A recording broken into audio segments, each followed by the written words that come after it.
बघ बावड्या, तुझ्या समोर जो प्रश्न आहे ह्याला आपल्याला सोडवायचा आहे. काय दिले बघ, 0.54 ह्याचं वर्गमूळ काढायचं आहे. आता भले भले गणत्यात दाद्या काय करत्यात, 4चं वर्गमूळ 2 आणि 12ला 12 असतात आणि दशांश चिन्ह काय घेणं देणं नाही. ते म्हणतं ये आणि असं गमतीशनं गणतंय. काय जर म्हणले हे नाही तर मग 0.2 घे, अजिबात नाही. काय बघ समजून घे.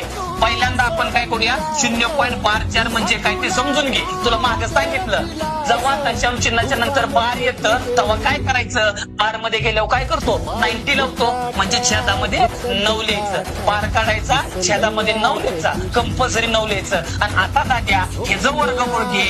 आता 4चं वर्गमूळ आलं 2 आणि 9चं वर्गमूळ 3. उत्तर आलं याचं 203. म्हणजे बी फॉर बहुपदी. भावड्या हे आलं माझं, मग एक माझं तर एक तुझं. जे काय उत्तर येणार दादा कमेंट बॉक्स मध्ये फेकून दे. व्हिडिओ आवडला तर लाईक कर, शेअर कर. धन्यवाद. जय महाराज.